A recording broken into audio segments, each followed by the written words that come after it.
रामपुर नाम का एक छोटा सा गांव था। इसी गांव में रुपेश नाम का एक गरीब लेकिन मेहनती आदमी अपनी पत्नी रूपाली और अपने बेटे टीटू के साथ रहता था। रुपेश एक मजदूर था जो गांव के एक बड़े सेठ के खेत में मजदूरी का काम करता था। उन दिनों बारिश का कहर काफी ज्यादा पड़ रहा था। रुपेश, बहुत ज्यादा बारिश हो रही है। देखो, टीटू भी ठंड से बुरी तरह कांप रहा है।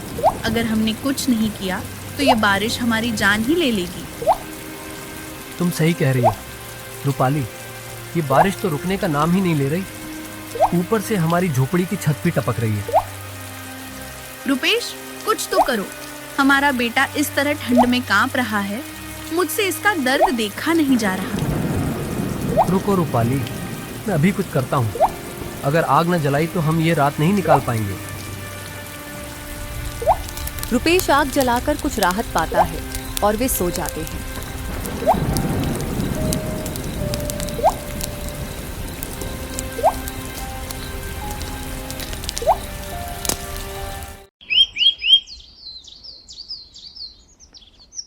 रुपेश सुबह होते ही काम पर चला जाता है। क्यों ना मालिक से कुछ पैसे मांग लूं। घर पर खाने को कुछ भी नहीं है। अगर कुछ पैसे मालिक उधार दे देंगे तो घर का खर्चा चल जाएगा। अरे रुपेश, पिछले महीने भी तो तूने मुझसे उधार लिया था। अभी तक उसकी रकम नहीं चुकाई और फिर से उधार मांगने आ गया। ऐसा कब तक चलेगा? हर बार मजबूरी बताकर उधार मांग लेता है। मालिक, मैं जानता हूं कि मुझ पर पहले से ही उधार है, लेकिन हालात ऐसे हो गए हैं कि मदद मांगने के अलावा कोई रास्ता नहीं बचा। बच्चे भूखे हैं, बीवी रो रही है, घर में दाने दाने की तंगी है। ठीक है रुपेश, काम खत्म करने के बाद मेरे पास आ जाना। मैं तुम्हें पैसे दे दूंगा, लेकिन इस बार ध्यान रखना, इसे आखिरी बार समझ और अगली बार देने का वादा निभा।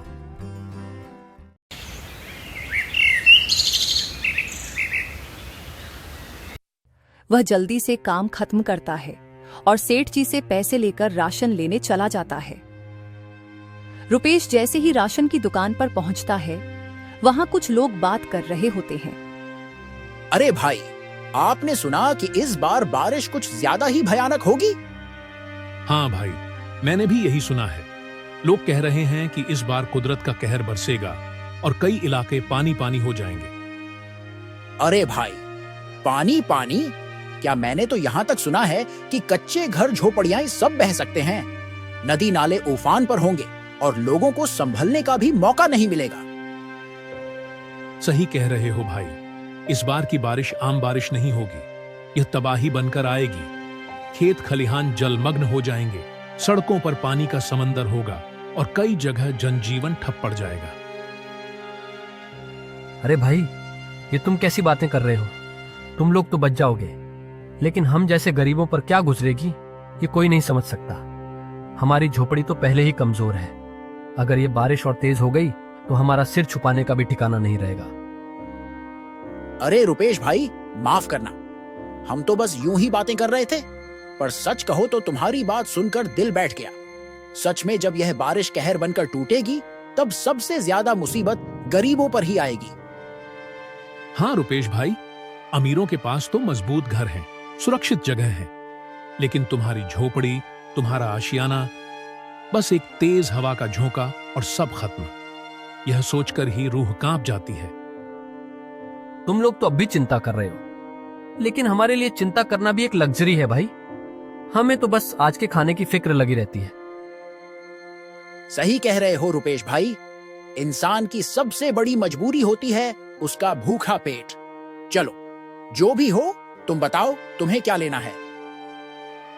बस मुझे थोड़ा आटा दे दो भाई, घर में बच्चे भूख से बिलख रहे हैं। बारिश की चिंता बाद में करेंगे, पहले उनके लिए 2 वक्त की रोटी जुटा लूं।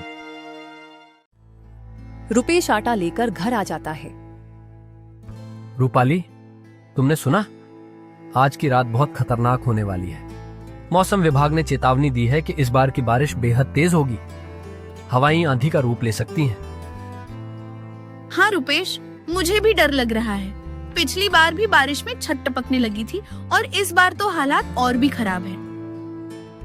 देखो रूपाली, हम परेशान होकर कुछ नहीं कर सकते। अभी इस पर बाद में सोचेंगे। इस वक्त मेरा पेट खाली है, और जब पेट खाली हो तो दिमाग सही से काम नहीं करता। तो पहले खाना लगाओ, उसके बाद हम बैठकर इस परेशानी का हल निकालेंगे। रूपाली टीटू और रुपेश को खाना दे देती है। दोनों खाना खाकर लेट जाते हैं। जैसे जैसे रात गहरी होने लगती है, आकाश में काले बादलों का साम्राज्य फैल जाता है। ठंडी हवाएं सिहरन पैदा करती हैं। फिर अचानक एक जोरदार आवाज के साथ बिजली कड़कती है और सीधे रुपेश के घर पर गिर जाती है। पानी टपकने लगता है। हे ऊपर वाले, ये तूने हम पर कौन सा कहर बरपा दिया? पहले ही हम जिंदगी की मुश्किलों से जूझ रहे थे, और अब ये नया तूफान। घर की दीवारें तो पहले ही कमजोर थीं, अब छत भी टपकने लगी। हमारी किस्मत में सुकून लिखा ही नहीं। रुपेश, यह वक्त रोने का नहीं है, कुछ करने का है। देखो, हमारा घर तो बचा ही नहीं, चारों ओर पानी भर चुका है। अगर बारिश यूं ही जारी रही तो हमारी मुश्किलें और बढ़ जाएंगी। हमें कुछ करना होगा, नहीं तो हम सब बीमार पड़ जाएंगे। पापा, ये बारिश कब रुकेगी? मुझे बहुत डर लग रहा है, कहीं हमारा घर पूरा गिर जाए। डरने का समय नहीं है टीटू, हमें मजबूती से खड़ा रहना होगा। आज की रात जैसे भी हो काटनी ही पड़ेगी, लेकिन सुबह होते ही मैं इस हालात से लड़ने का कोई ना कोई रास्ता निकाल लूंगा। ये बारिश हमें हरा नहीं सकती, हमें इस मुश्किल से बाहर निकलना ही होगा। जैसे तैसे करके वह रात गुजार लेते हैं।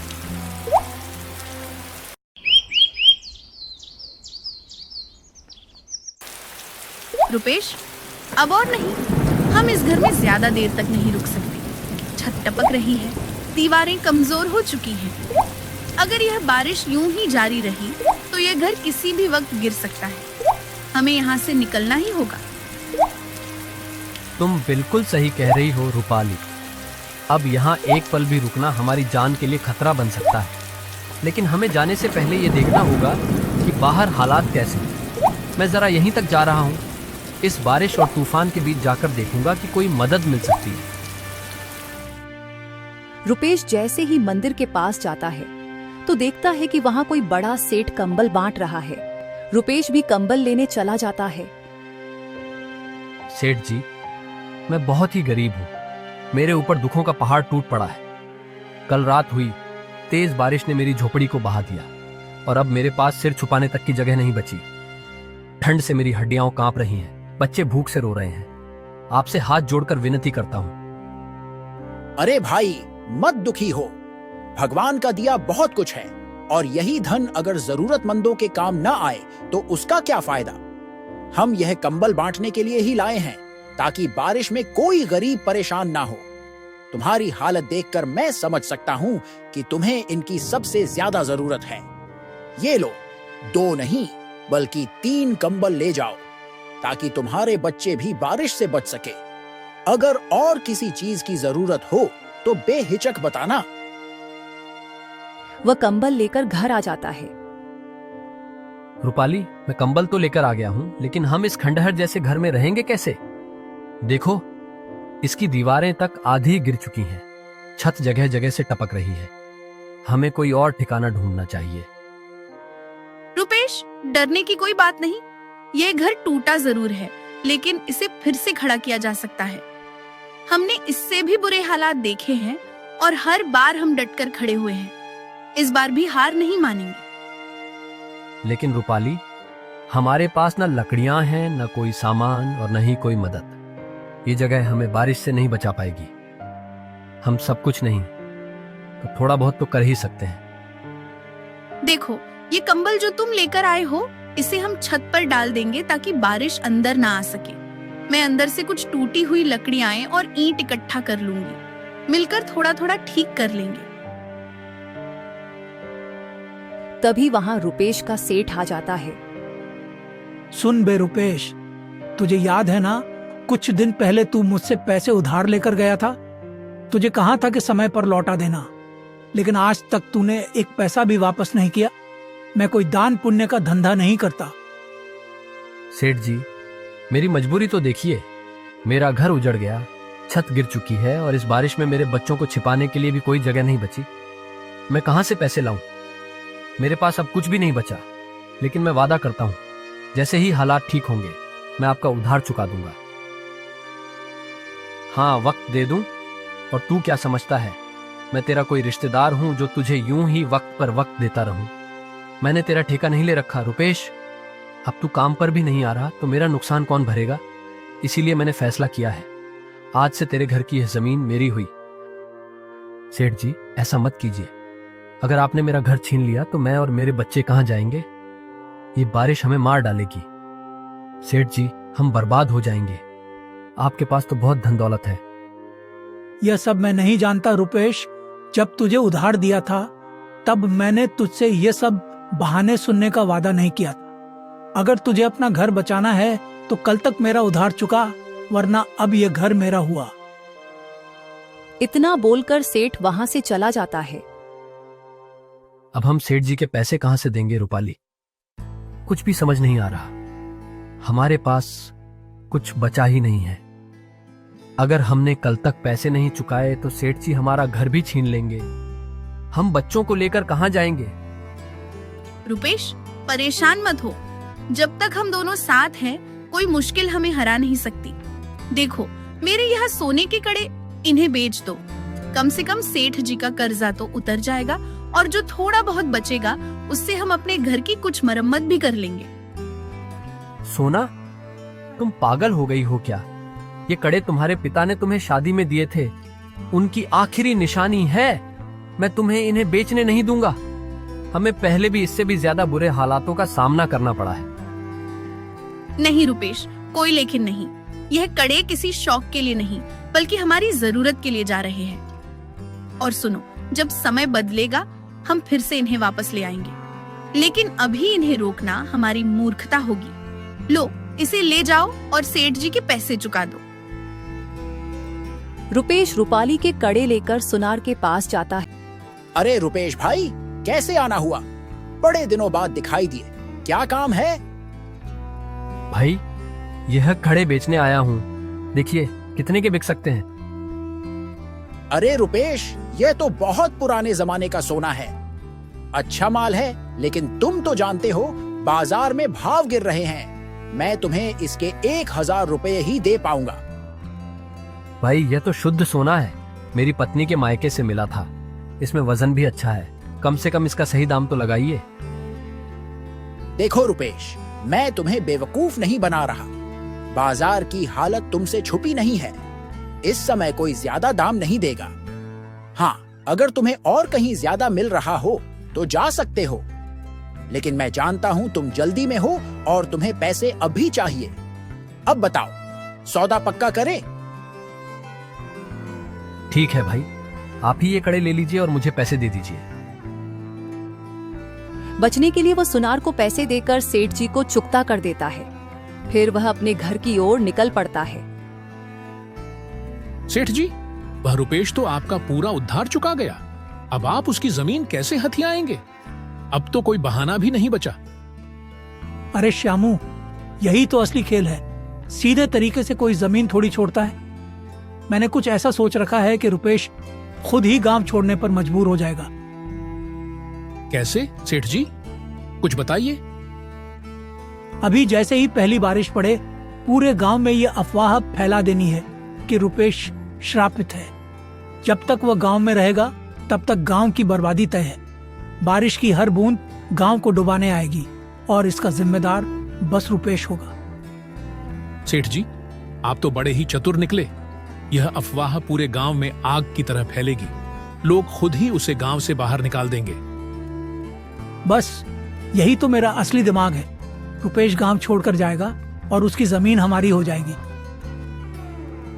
रूपाली, मैं सेठ जी के सारे पैसे चुका आया हूँ। अब हमारा उन पर कोई कर्ज नहीं रहा। और हाँ, वाजपेयी जी के भी कुछ पैसे दे आया हूँ। बस जो थोड़े पैसे बचे हैं उससे मैं सोचा हूँ कि बारिश से पहले खाने पीने का इंतजाम कर लूं। सच कह रहे हो रुपेश, अब हमारे सिर पर सेठ का कोई बोझ नहीं रहा। हाँ रूपाली, अब कोई हमें कर्जदार कहकर नीचा नहीं दिखा सकता। मेहनत की थी और मेहनत का फल मिला। लेकिन अभी हमें सोच समझकर कदम उठाना होगा।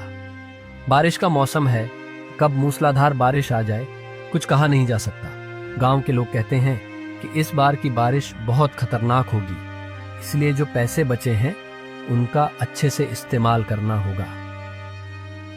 तुम ठीक कह रहे हो रुपेश, लेकिन बाहर के हालात देखे हैं। हवा तेज हो रही है, बिजली चमक रही है और पानी कभी भी बरस सकता है। ऐसे में बाहर जाना ठीक रहेगा क्या? देखते ही देखते बारिश पूरे गांव पर कहर बनकर टूट पड़ती है। घरों की छतें टपकने लगती हैं, नदियों का जलस्तर बढ़कर किनारों को तोड़ने लगता है। अरे भाई, ऐसी बारिश तो मैंने अपनी पूरी जिंदगी में नहीं देखी। चारों तरफ पानी ही पानी है। अगर यह बारिश यूं ही जारी रही तो पूरा गांव डूब जाएगा। हाँ भाई, बात तो तुम्हारी सही है। हालात बद से बदतर होते जा रहे हैं, लेकिन हम कर भी क्या सकते हैं। ये बारिश तो जैसे कहर बनकर टूटी है। पर तुम लोग जानते हो, यह बारिश किसी आम वजह से नहीं हो रही। क्या मतलब? कैसी बातें कर रहे हो? साफ साफ बताओ। अरे, ये बारिश रुपेश की वजह से हो रही है। रुपेश, वह तो हमारे गांव का ही रहने वाला है। बेचारा सीधा साधा लड़का है, भला उसकी वजह से बारिश कैसे हो सकती है? तुम लोग शायद नहीं जानते, लेकिन मैंने सुना है कि रुपेश श्रापित है। जब तक वह इस गांव में रहेगा तब तक यह बारिश थमने का नाम नहीं लेगी। यह तुम कैसी अंधविश्वास वाली बातें कर रहे हो? अंधविश्वास नहीं, सच्चाई कह रहा हूं। बुजुर्गों ने कहा था कि अगर रुपेश गांव में रहेगा तो कुदरत का कहर इस तरह बरसेगा कि पूरा गांव तबाह हो जाएगा। और देख लो, यही हो रहा है। सभी गांव वाले रुपेश के घर पर जाते हैं। रुपेश को गांव से निकलने के लिए कहते हैं। रुपेश, अब ये गांव तुम्हें और सहन नहीं कर सकता। हम सबको पता चल चुका है कि यह अनवरत बारिश तुम्हारी वजह से हो रही। तुम श्रापित हो और तुम्हारी वजह से पूरा गांव संकट में पड़ गया है। नहीं काका, ऐसा मत कहिए। मैं कोई श्रापित नहीं हूँ। मैं तो बस इस गांव का एक साधारण निवासी हूँ। ये बारिश तो ऊपर वाले की मर्जी है। अगर उसने चाहा तो सूरज भी निकलेगा, खेत भी लहरा जाएंगे। इसमें मेरा क्या दोष? झूठ मत बोल रुपेश। जब से तू इस गांव में आया है तब से यह बारिश थमने का नाम नहीं ले रही। खेत पानी में डूब चुके हैं, घर गिर रहे हैं, जानवर मर रहे हैं, और तू कह रहा है कि यह तेरा दोष नहीं। हाँ, रुपेश को गांव से निकालो, यह श्रापित है। नहीं नहीं, ऐसा मत कीजिए। अगर आपने मुझे गांव से निकाल दिया तो मैं कहाँ जाऊंगा? मेरा एक छोटा सा बच्चा भी है। हम इस मूसलाधार बारिश में मर जाएंगे। क्या आपकी इंसानियत इतनी मर चुकी है कि एक बेसहारा आदमी और उसके बच्चे को इस तबाही में धकेल देंगे? रुपेश, हम जानते हैं कि यह कठोर है, लेकिन हमें अपने परिवार और गांव की भलाई के लिए यह कदम उठाना ही हो। अगर तू यहाँ रहा तो न जाने और कितनी आफत टूट पड़ेंगी। काका, इतने सालों तक मैंने इस गांव के लिए मेहनत की, सबका साथ दिया, कभी किसी का अहित नहीं चाहा, और आज जब मुसीबत आई तो तुम लोग मुझे पराया कर रहे हो। हम कोई जोखिम नहीं उठा सकते। या तो तू खुद चला जा या फिर हमें मजबूरन कोई और रास्ता अपनाना पड़ेगा। रुपेश अपनी पत्नी रूपाली और बेटे टीटू को लेकर जंगल की ओर निकल जाता है।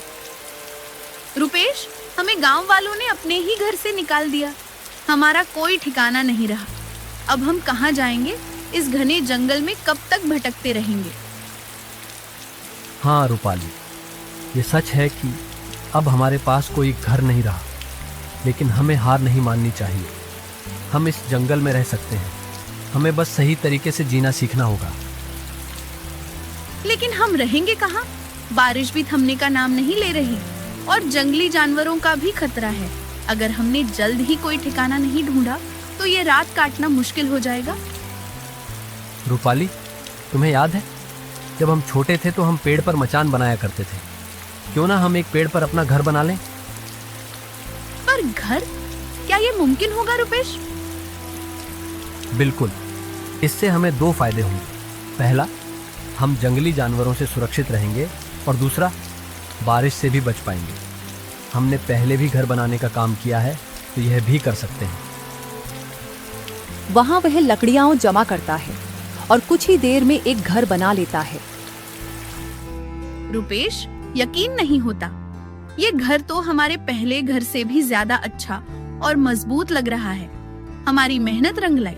अब ना तो हमें बारिश की चिंता होगी और ना ही जंगली जानवरों का डर। सच कह रही हो रूपाली। जब हमें गांव से निकाल दिया गया था, तब लगा था कि अब हमारे लिए कोई ठिकाना नहीं बचेगा।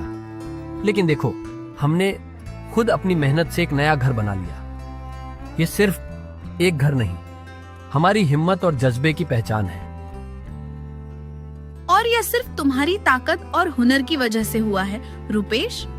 अगर तुम ये आइडिया नहीं देते तो शायद हम अब भी किसी गुफा या किसी झाड़ी के नीचे पड़े होते।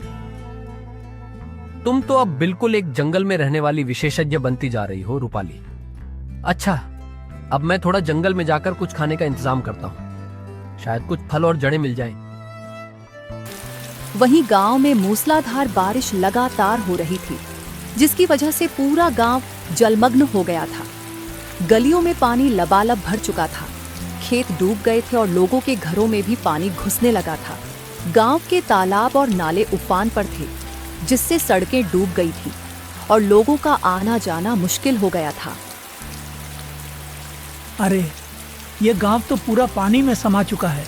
हमें यहाँ से जल्द निकलना होगा, वरना हमारी जान भी खतरे में पड़ जाएगी।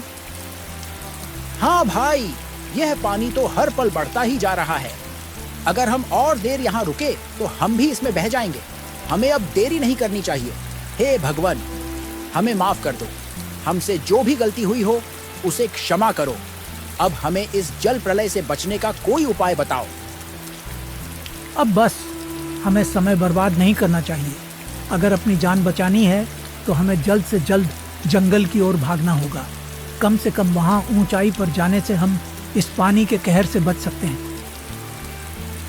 सभी गांव वाले जंगल की ओर निकलते हैं। जंगल में जाते ही उन्हें रुपेश का घर दिख जाता है। वे देखकर चौंक जाते हैं कि पेड़ पर यह घर किसने बनाया है। तभी रुपेश आता है।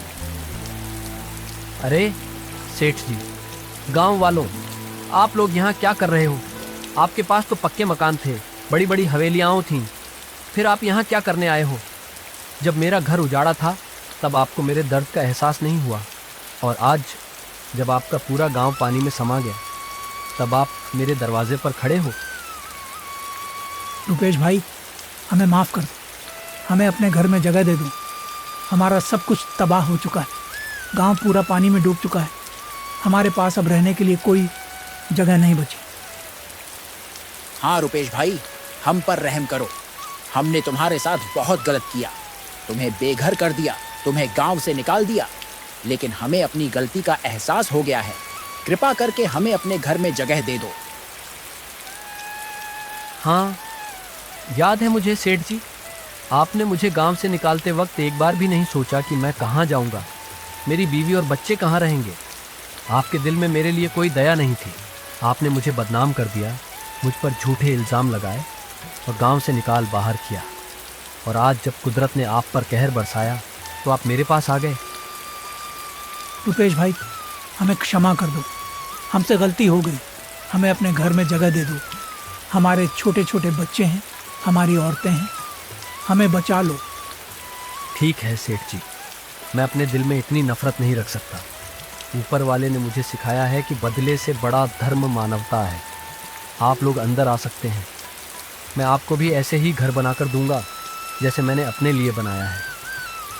इस तरह रुपेश ने सभी गांव वालों की जान बचाई और सभी को अपने जैसे घर बनाने में मदद की। इस प्रकार की मज़ेदार कहानियों को सुनने के लिए हमारे चैनल अक्कू टोन को सब्सक्राइब करना ना भूलें।